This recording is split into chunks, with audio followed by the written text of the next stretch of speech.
오늘 저희들 읽은 말씀은 이사야 58장 9절부터 12절에 있는 말씀입니다.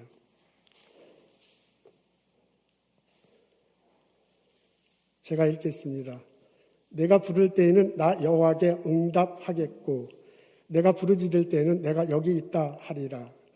만일 내가 너희 중에서 멍에와 손가락질과 허망한 말을 제하여 버리고 줄인 자에게 내 심정이 동하며 괴로워하는 자의 심정을 만족하게 하면 내 빛이 흑암 중에서 떠올라 내 어둠이 낮과 같이 될 것이며 여호와가 너를 항상 인도하여 메마른 곳에서도 내 영혼을 만족하게 하며 내 뼈를 견고하게 하리니 너는 물된 동산 같겠고 물이 끊어지지 아니하는 샘 같을 것이라. 내게서 날짜들이 오래 황폐된 것을 다시 세울 것이며 너는 역대에 파괴된 기초를 쌓으리니 너를 일컬어 무너진 데를 보수하는 자라 할 것이며 길을 수축하여 거할 것이 되게 하는 자라 하리라. 아멘. 설악산 남쪽 기슭에 오색 약수터가 있습니다. 그 약수터 근처에 5가지 잎 색깔을 발휘하는 나무들이 예전에는 있었는가 봐요. 그래서 오색 약수터라고 합니다. 기원후 1500년경부터 발견됐다고 하네요. 거기서 약수물이 나옵니다. 탄산과 철분이 강하게 섞인 물이에요. 그래서 많은 사람들의 사랑을 받습니다. 등산하는 사람들이 들리고요. 관광하는 사람이 들리곤 합니다. 한국의 그 천연 기념물 중 하나라고 해요. 근데 신문에 보니까 이 약수물이 말랐다고 해요. 5월 달부터 이렇게 약수물이 조금 나오더니 7월 달에는 다 말라가지고 급기야는 물이 나오지 않는다고 합니다. 그래서요, 물 마시러 간 사람들이 실망해요.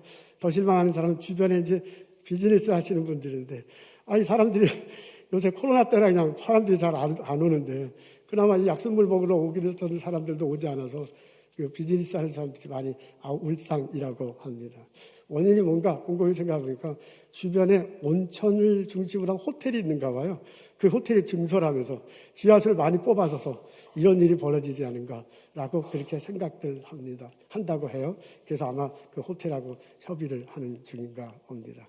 저도 청년 시절에 설악산에 갔다 이거 마신 적이 있는데 속히 그 물이 나왔으면 하는 그런 바람이 있습니다. 오늘 저들이 이사야 58장에 있는 말씀 읽습니다. 이스라엘 백성 중에 일부분이 바벨론의 포로로 잡혀갔잖아요. 포로로 잡혀온 사람들이 되돌아와서 예루살렘 성에서 정착할 때 생긴 일입니다. 포로로 잡혀갔던 사람들이 돌아와서 보니까 예루살렘 성이 예전과 같지 않아요. 이게 바벨론에 무너졌는데 성이 무너진 채로 그대로 있는 거예요. 그리고 예루살렘에 이제 유대인들도 살지만은 이제 이방인들도 같이 이렇게 섞여서 사는 겁니다. 그게 나쁜 건 아니죠. 근데 이제 그 바람에 돌아온 사람들이 볼 때 이 남아있는 사람들의 신앙이 좀 변질된 것이 아닌가 이런 느낌을 가진 듯 합니다. 그리고 이 잡혀간 사람들은 왕족과 귀족의 자식들이 많았어요. 남아있는 사람들은 이제 평민들이 많았습니다. 그래서 돌아와서 약간 이제 문화 차이, 혹은 이제 경제적인 차이, 신앙에 있어서 차이, 이런 것 때문에 갈등이 있었던 듯 합니다. 그래서요, 서로 밥 먹게, 너가 그러면 안 된다, 무시하고, 서로 손가락질하고 하는 이런 일들이 벌어졌던 듯 해요. 이런 상태로 살아가면서 안식일 때도 구약시대는 안식이죠. 이제 주일날 와서 하나님께 예배를 드리는데 하나님께 기도하면서 자신의 어려운 점을 호소하며 기도하는 거예요. 근데 하나님이 이제 그 무렵에 하나님이 이사야 통해서 해주는 말씀입니다. 너희들이 제단에 와서 금식 기도하는 거 참 좋다. 근데 금식 기도하기 전에 실제로 그 삶 속에서 사람들과 반목하고 가난하다고 무시하고 그리고 욕까지 하는 모양이에요. 그렇게 하면서 살면서 성전에 와서 제단만 드린다고 해서 그게 소용이 없는 거다. 실제로 삶 속에서 내가 가르친 대로 살고 와서 기도할 때, 금식할 때 내가 그 기도를 들어주실 거다라는 내용의 말씀을 전하고 있습니다. 그래서 이사야 58장이 대체로 이제 그런 내용이에요. 그러면서요, 그 뒷부분에 너희들이 그 삶 속에서 실제로 그렇게 살아가고 금식하며 기도할 때 내가 어떤 것들을 너희들에게 어떤 일이 벌어질 것이다 하는 것들을 오늘 본문에서 말해주는 장면입니다. 이사야 58장에는요, 금식 기도할 뿐만 아니라 삶 속에서 가난한 사람들 무시하지 말라, 싸우지 말라, 이런 내용이거든요. 그걸 이제 복음서의 표현으로, 예수님의 표현으로 한다면, 당신들이 정말 하나님을 사랑한다면 사람, 이웃들도 사랑해야 될 것입니다. 예수님이 그러잖아요. 하나님 사랑과 이웃 사랑을 말하잖아요. 그렇게 말하고 있습니다. 오늘날 우리들이 사용하는, 기독교인들이 사용하는 표현으로 바꿔서 말하자면, 신령과 진정으로 교회 안에서 예배를 드린다면 삶 속에서도 하나님 가르친 대로 살아서 삶에서 예배를 드려야 된다. 이 교회 안과 바깥의 삶이 같을 때, 그런 마음으로 기도할 때 하나님께서 들어주시고 응답하실 것이다. 그런 내용입니다. 그러면서 하나님께서요, 구체적으로 어떻게 응답하는가, 응답했을 때 어떤 모양이 되시는가를 말씀해 줍니다. 그 뒷부분을 우리가 저희들이 읽은 겁니다. 근데 이게 뒷부분에 보면 하나님께서 기도했을 때, 금식하며 기도했을 때 응답하면 어떤 모양새가 되는지 그림 언어로 먼저 말해줍니다. 그게 11절 뒷부분에 나옵니다. 우리 앞에 있는데요. 다 보이시죠? 다 같이 읽겠습니다. 시작. 너는 물된 동산 같겠고 물이 끊어지지 아니하는 샘 같을 것이라. 이게 이제 그림 언어로 이런 모습, 비전을 주시는 거죠. 너희들이 정말 가난한 사람들 무시하지 않고 도와주고 마음을 같이 하고, 그리고 교회 와서 기도한다면 내가 그 기도를 들어줘서 너희들 삶 속에 이런 모습이 일어날 거라며. 근데 그 모습이 물된 동산 같다고 그래요. 우리 다시 한번 다 같이 읽겠습니다. 시작. 너는 물된 동산 같겠고 물이 끊어지지 않은 샘 같을 것이라. 동산이 영어로 가든으로 표현되어 있는데요. well watered. 가든에, 정원에 물이 이렇게 가득하답니다.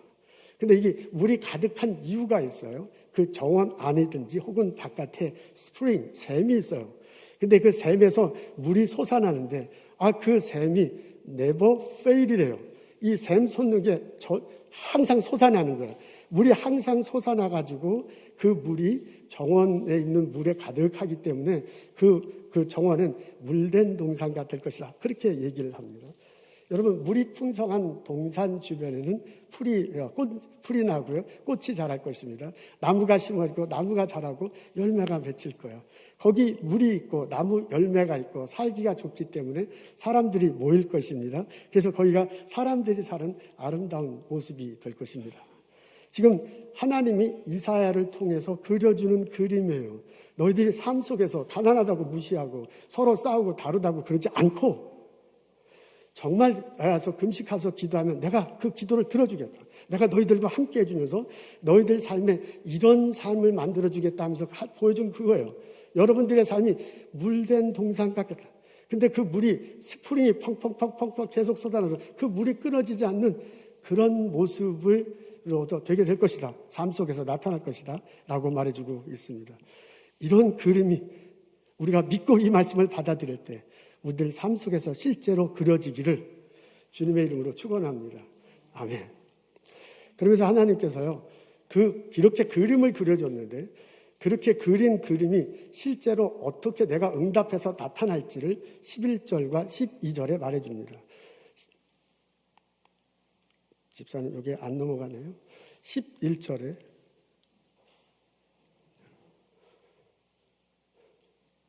네, 11절 상반절에 보면 이렇게 적혀 있습니다. 메마른 곳에서도 내 영혼을 만족하게 하며 내 뼈를 견고하게 하리라. 세 가지로, 너가 금식하며 기도할 때 내가 세 가지로 응답하겠다고 하는데요. 그게 첫 번째 뭐라 그러냐면 메마른 곳에서도 내 영혼을 만족하겠다 합니다. 하나님께서 우리가 금식하며 기도할 때, 실제로 삶에서 가난한 자들과 서로 무시하지 않고 평화롭게 살고 기도할 때 하나님께서 우리 응답해 주시는데, 첫 번째가 뭐냐면 내 영혼이 만족하게 될 것이라고 합니다. 아멘. 영혼은 우리 속에 있는 존재입니다. 우리가 육체로 되어 있는데 이 육체뿐만 있는 게 아니죠.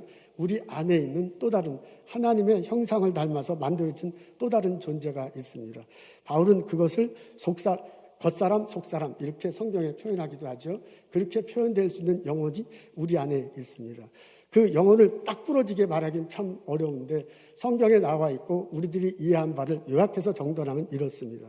영혼 속에 있기 때문에 생명이 우리들에게 부여됩니다. 그 혼이 그런 거죠. 그 다음에 영이 있어서 하나님의 영, 거룩한 영을 사모하는 어떤 마음가짐 같은 것이 우리 속에 있습니다. 그리고 혼과 영이 주관하는 마음이 또 우리 가운데 있습니다. 그런 것들을 뭉뚱그려서 영혼이다라고 이렇게 해석하는 게 쉬워서 이제 그렇게 해석할 수 있습니다.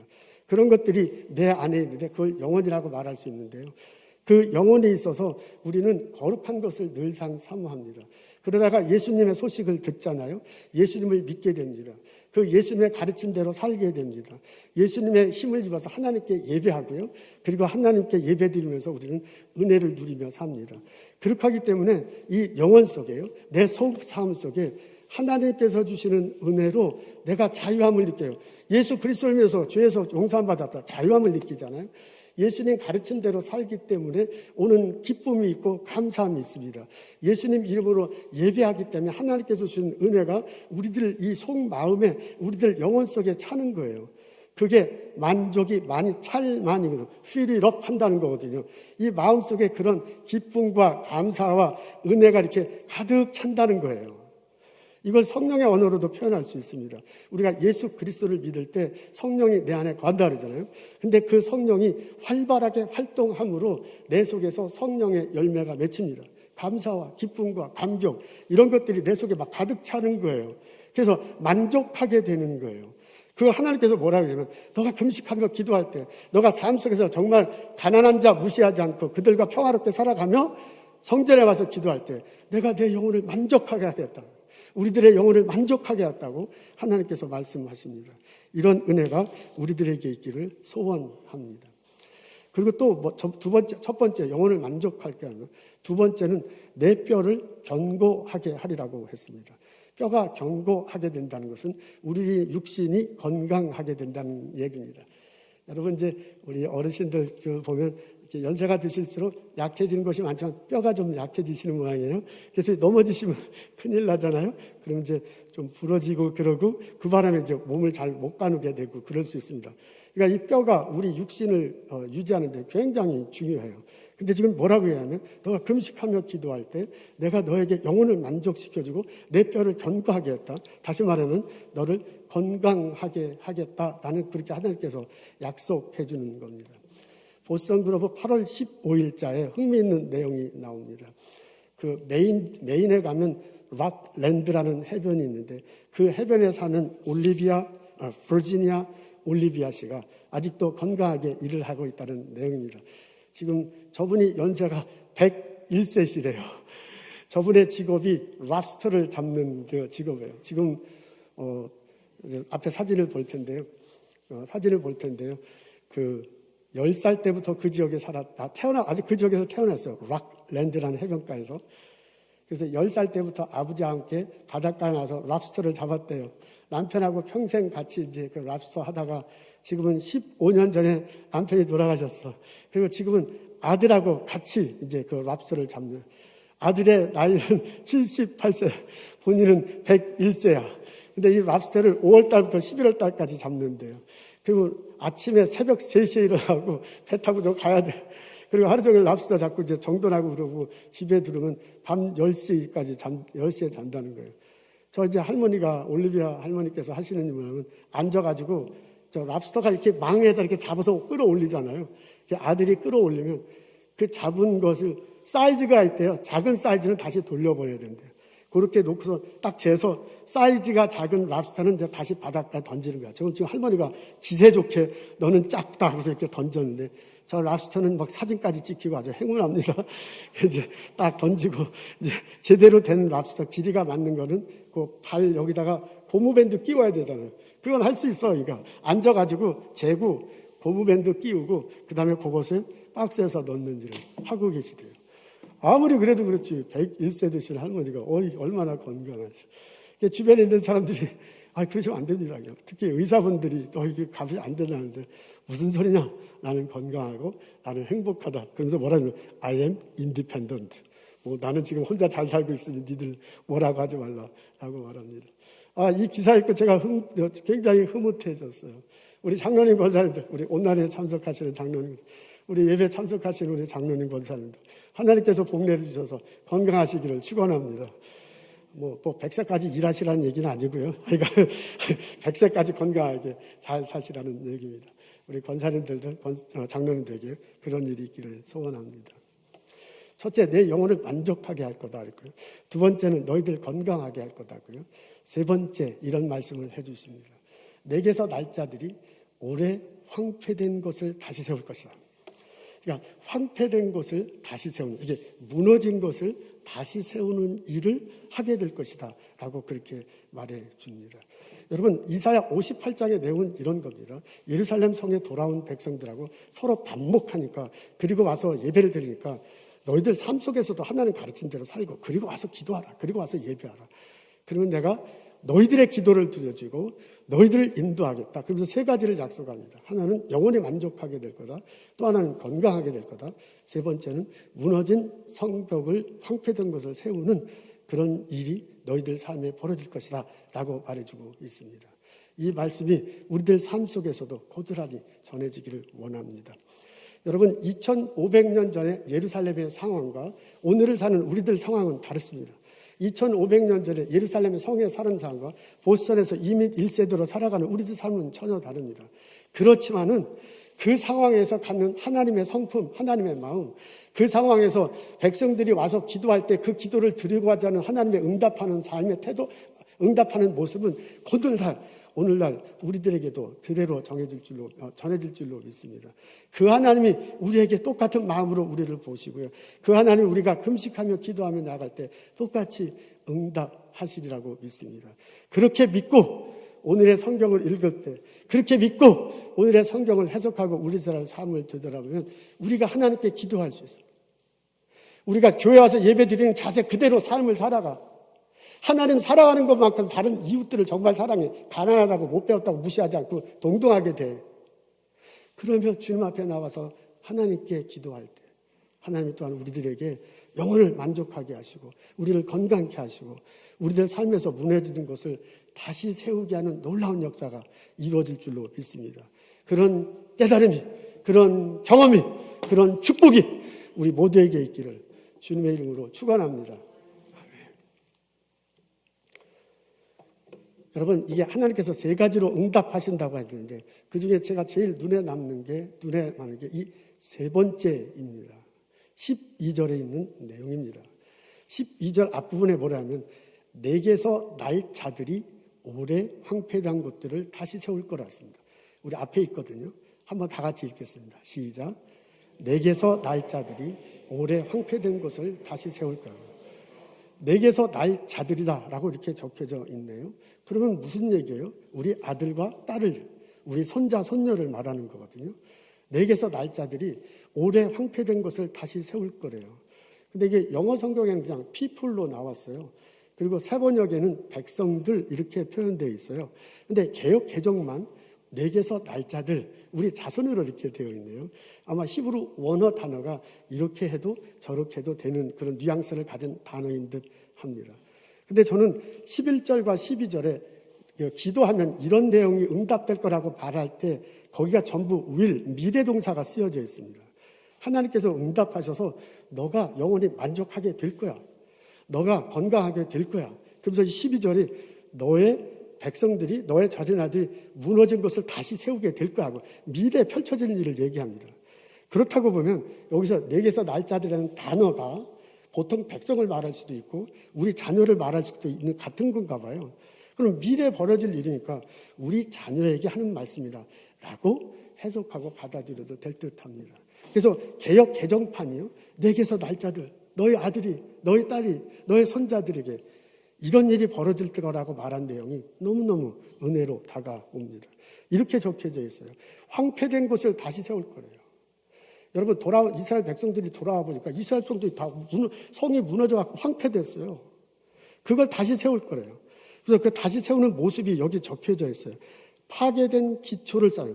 건물이 무너졌으면 잔해를 치우고 난 다음에 기초를 다시 쌓을 거예요. 그 기초를 다시 쌓네요. 그 다음에 무너진 데를 보수한 거예요. 건물을 다시 보수해. 그리고 성벽을 다시 구멍난 걸 떼우고요. 성벽을 다시 수축해. 그렇게 놨더니 사람들이 살기 좋은 곳이 돼갖고 사람들이 막 이렇게 몰려오는 거예요. 하는 거예요. 그러면서 그 몰려온 사람들이 뭐라면 야, 너희는 다시 짓는 사람이구나. 너희는 보수하는 사람이구나. 너희는 길을 만드는 사람이구나. 라고 그렇게 말할 거예요. 그래서 영어로 보면 rebuild, raise up, repair, restore 이런 단어들이 계속 나와요. 무너진 성벽을 다시 건축할 거랍니다. 여러분 이거는 그때 당시에 돌아온 사람들과 남아있는 사람들에게 말해준 거거든요. 여러분들이 삶 속에서 예배하는 삶을 차고 성전에 와서 금식하고 기도하면 여러분 자손들이 이 예루살렘 성을 다시 황폐된 것을 다시 세울 거래요. 기초를 다시 쌓을 거예요. 집을 다시 세우고 성벽을 다시 세워서 여기가 사람 사는 곳이 될 것이다. 가난하다고 못 살다고 무시하는 것이 아니라 하나님 뜻대로 다 같이 사는 그런 동네가 될 것이다. 라고 그렇게 말해주고 있습니다. 저는 이 본문을 읽으면서 마음이 뜨거워졌습니다. 이게 우리가 그냥 성경으로 읽으면 2500년 전의 일이야. 근데 우리가 이게 믿음으로 읽어보면 2500년에 있는 그 일이 오늘날 내게 벌어지는 거잖아요. 이것을 우리가 정말 진정한 마음으로 하나님께 금식 기도하며 우리 자녀들을 위해서 기도할 때 우리 자녀들에게 이런 일이 벌어진다는 거 아닙니까? 아멘. 우리 자녀들이 우리들 자녀들의 삶 속에서요. 무언가 황폐된 것이 새로 세워져요. 우리 자녀들 삶 속에서 무언가 새로운 것들이 일어난 겁니다. 제가 저희 교회 자녀들, 중고등학교 학생들, 초등학생들 보면 잘생겼어. 얼마나 이쁜지 몰라. 그런데 또 이게 1년 반, 1년 만에 보고 마스크를 쓰니까요. 갑자기 나타나면 누가 왔는지 잘 모를 정도로 그냥 훌쩍 컸어요. 누구지? 누구 집사님 아들인가 할 정도로 훌쩍 커. 덩치도 크고 이쁘고 얼마나 좋은지 몰라. 근데 이제 그런 자매들, 우리 자녀들, 우리 아들, 딸들을 위해서요. 기도하며 나아갈 때, 이 하나님 말씀을 선포할 때 그들이 물된 동산과 같이 될 거라 지금 그런 얘기예요. 내게도 그런 거 아니라 자녀들에게도 그런 일이 벌어질 거라고 해요. 우리 자녀들을 이렇게 건강하고 이쁘고 잘생긴 자녀 주신 거 하나님께서 주신 축복이에요. 그 자녀들이 각각의 독특한 재능이 있어. 우리 아시잖아요. 그리고 그 자녀들이 관심 갖는 게 있어요. 원하는 것이 있어요. 그것들을 사용해서 하나님께서 이 자녀들이 어떤 삶을 살아갈지는 모르는데 자신의 삶 속에서 무너진 어떤 것을 다시 세우는 삶을 살게 될 거라 그런 얘기잖아요. 그것이 회사든 그것이 이웃이든 그들과 사람들과 상대해서 하나님의 가치관으로 살아가기 때문에 무언가 무너진 것들이 다시 세워지는 그런 일이 있을 거래요. 우리가 믿음으로 그렇게 받아들이고 우리 아들과 딸들을 위해서 이렇게 축복할 수 있습니다.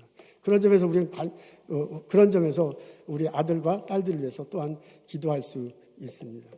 저는 이 본문을 읽으면서 그 정도가 아니라 무너진 것을 다시 세우는 정도가 아니라 완전히 새로운 것을 세우는 그런 일들도 벌어질 거라고 저는 믿습니다. 11절, 12절에 말한 게 물된 동산인데 그 물된 동산은 사막 한가운데 있는 거거든요. 여러분, 물된 그 사막에는 이스라엘은 물이 굉장히 부족합니다. 그 물이 부족한 곳에 사람들이 살 때는 물이 있는 곳에 살 수밖에 없습니다. 그리고 바벨론의 포로로 잡혀왔던 사람이 돌아올 때는 사막을 건너서 가야 돼요. 사막에 아무데나 물이 있지 않아요. 오아시스만 물이 있습니다. 그런 그 오아시스를 경험하고 온 거예요. 그러니까 이 사람들이요, 물된 동산이라고 말할 때는 사막 한가운데 있는 오아시스하고 똑같아. 물이 오아시스가 있으면 나무가 있고 열매가 있고 사람들이 모여서 어떤 타운이 형성될 거잖아요. 그걸 경험한 사람들에게 너희 자녀들이 물된 동산같이 될 거잖아요. 너희 자녀들 있는 곳에 전혀 메마른 사막에 새로운 것들이 형성되는 촉매자가 바로 너희 자녀가 될 것이다 라고 그렇게 받아들일 수 있다 그 말입니다. 저는 그런 점에서 우리 아들과 딸들, 우리 손주와 손주를 위해서 기도하고 축복할 때 그들 삶 속에서요, 그들이 일터에서요, 그들의 어떤 곳에서 물된 동산 같은 이런 역사가 일어나게 될 줄로 믿습니다. 그 은혜가, 그런 축복이 우리 자녀들 모두에게 있기를 주님의 이름으로 축원합니다. 이게 성경적 용어는 이렇게 표현되어 있어서 오늘날의 용어로 바꿔야 우리가 좀 더 해석하고 받아들이기가 쉽습니다. 그러니까 저는 잘 모르지만 하여간 신문을 읽고 이게 세상 돌아가는 걸 알고 있는 보통 시민으로서는 이렇게 표현할 수 있을 듯합니다. 지금은 세상이 많이 바뀌어가지고요. 그 자기 분야에서 혁신적인 기술을 가지고 자신의만의 플랫폼을 만든대잖아요. 그 플랫폼을 통해서 사람들이 몰려하고 새로운 생태계를 조성한대. 그게 지금 이제 4차 산업혁명을 지나는 사람들이 앞으로 지금 막 세상이 그렇게 바뀌고 있고 그렇게 나간다고 하는데 그런 식으로 해석하고 받아들일 수 있지 않을까라는 생각도 해보았습니다. 이건 뭐 제가 예를 드는 거예요. 카카오톡이 10년 전에 나왔습니다. 10년 전에 이렇게 보고 와 이거 대단하네. 어떻게 이걸 다 그냥 미국에 있는 사람들하고도 하고 한국에 있는 사람들하고 이렇게 쉽게 연락할 수 있지. 너무너무 신기했어요. 그 다음에 무료야. 그때 미국에는 텍스트 보낼 때 돈을 내야 됐거든요. 이건 완전 무료예요. 이 사람들이 이렇게 좋은 걸 무료로 하면 어떻게 하지 하는 생각을 했습니다. 근데 나중에 이모티콘이 나와서 그걸 판다고 그래요. 그걸로 수입을 잡는가? 라고 그렇게 생각하면서 그걸 가지고 운영할 수 있을까? 하고 순진하게 제가 걱정을 했습니다. 완전히 잘 모르고 하는 소리죠. 근데 세월이 지나고 난다니까 그 카톡에서 나눈 대화를 디지털화가지고 데이터를 취합한대요. 그리고 그 모아진 데이터를 가지고 새로 해석을 하고 어느 것에 무엇이 필요한지 어떤 사람의 경향이 트렌드가 어떻게 되는지 그걸 잡아낸대요. 그래서 그걸 기초로 해서 비즈니스를 새로 열거나 아니면 다른 스타트업을 인수합병하거나 하면서 이게 점점점 기업을 확대해 나간다는 것입니다. 그리고 이게 너무 커져가지고 지금 동네 상권에 미장원 가는데도 그걸로 예약하고 뭐 꽃배달도 하고 그런 것까지 해서 이렇게 동네 상권을 죽이면 어떻게 되냐 하면서 지금 신문에서 많이 뭐 이렇게 막 공박을 당하고 있더라고요. 그러니까 10여 년 전에는 스타트업이었는데 지금은 유니콘이 됐습니다. 제가 카카오톡을 무슨 선전하거나 비판하거나 그런 거 아닙니다. 저는 카톡을 하긴 하지만 뭐 즐겨하지도 않습니다. 그냥 신문에 보니까 상식선에서 이렇게 세상이 바뀌고 있다고 얘기하는 것을 여러분에게 전할 것입니다. 제가 관심 갖는 것은 우리의 자녀들이 이런 세상 속에서 살아간다는 것입니다. 이런 세상 속에 살아갈 때 살아남고 인도하게 될 텐데 그런 자녀들이 사는 세상이 이렇게 변화될 것이라는 것을 이야기하고요. 이런 속에서도 분명히 예수를 그리스도로 믿고요. 하나님 예배하며 살아가는 우리 아들, 딸들이 충분히 가치를 발휘하고 이 세상을 이끌어가고 변화시킬 거라고 믿는다라고 그렇게 말하는 겁니다. 여러분, 물된 동산처럼 하나님께서 말씀해 주실 거예요. 내 아들이, 내 딸들이, 우리 초등학교 다니는 자녀들이, 학생들이요, 예수를 그리스도를 믿을 때 예수님 내 안에 오셔요. 그 예수님이 내 안에 가셔서 이 뱃속에 있어서 생수가 흘러나오게 한다고 그랬잖아요. 예수님이 내 안에 있어서 내 속에서 물된 동산같이 되는 거야.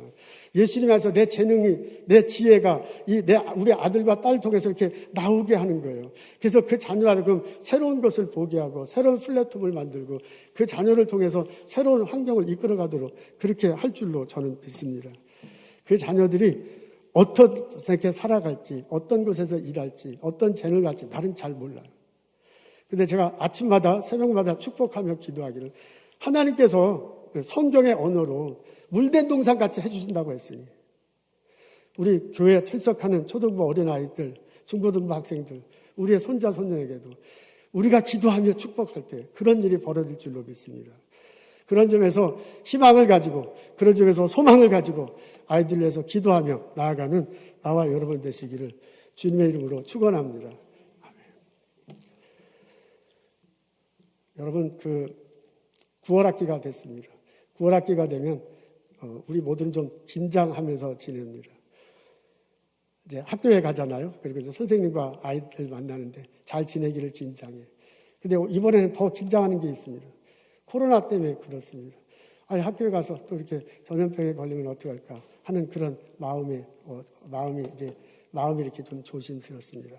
매일 아침 여러분 자녀들 우리 중고등학생은 백신이 맞아서 좀 덜한데 초등학생은 이제 백신을 덜 맞아서 이게 좀 그렇습니다. 더 걱정됩니다.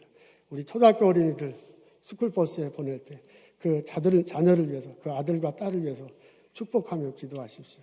우리 좋은 선생님 만나기를 좋은 학생들과 함께 재미있게 잘 지내기를 그렇게 기도하는 마음으로 보냈으면 참 좋겠습니다. 그때 오늘 말씀을 기억하고 내 아들에게 내 자녀에게 나의 손자 손녀에게 축복하며 선포하십시오. 너는 물된 동산이 될 것이다. 기도하겠습니다. 하나님, 주님 말씀 의지하여 우리 삶을 살아갈 수 있도록 도와주옵소서. 우리 자녀들 마음속에 예수님 심어주고 그 예수님 속에서 나오는 생수가 터져나와 우리 자매님을, 우리 아들을 통해서, 딸을 통해서, 손자 손녀를 통해서 세상이 새로워져 예수님의 가치관으로 바뀌어 모든 사람들이 다 서로 행복하게 살아가는 세상으로 바뀔 수 있도록 도와주옵소서. 그렇게 나의 자녀들이 쓰임받기를 원합니다. 주님 축복하소서. 주님 은혜로 함께하여 주옵소서. 예수님 감사합니다. 예수님 이름으로 기도합니다.